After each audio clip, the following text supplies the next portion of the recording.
Members of Kaylee Gonsalves' family were in court to see Koberger arraigned. I was looking at Steve Gonsalves, Kaylee's father, and he was staring intently at the suspect. I would call the look that Steve Gonsalves was giving Brian Koberger a death stare. He, but a couple of moments only, took his eyes off of Koberger. As soon as Koberger entered the courtroom, Steve Gonsalves had his eyes on him, looking towards him, almost like, I dare you to look back here. And a just-released court document reveals that one of the roommates who survived the massacre saw a figure clad in black clothing and a mask that covered the person's mouth and nose walking towards her, athletically built, with bushy eyebrows. She was in frozen shock as he walked past her and out of the house. The roommate, Dylan Mortensen, heard victim Kaylee Gonsalves say, "There's someone here." She also heard crying from victim Xana Kernodle and a male voice saying, "It's okay, I'm going to help you."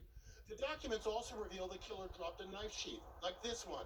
It was found on the floor near the bodies of Kaylee Gonsalves and Madison Mogan, allegedly with Koberger's DNA. The court documents say that surveillance video and cell phone records show that Koberger was stalking the victims, parking near their house at night at least 12 times. On the night of the murders, his car can be seen on video arriving at the house and then speeding away 16 minutes later. He even allegedly returned to the murder scene the following morning at 9:12 and stayed for about 10 minutes. Brian Koberger had been spying on the victims, all of them, for many days leading up to the murders, which shows that they were targeted. Now, the defense has got to come up with a way to fight that in court.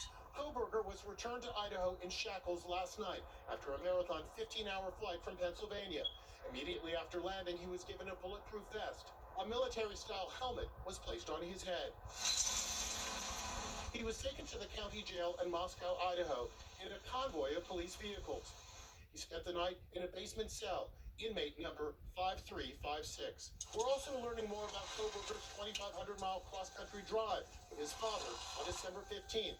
Published reports now say that police who pulled him over for tailgating twice within 10 minutes were acting on behalf of the FBI.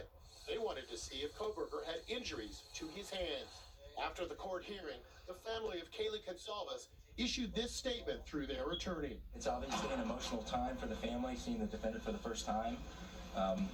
This is the beginning of the criminal justice system, and the family will be here for the long haul.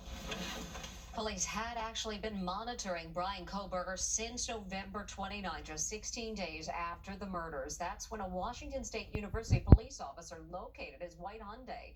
Koberger says he will be exonerated.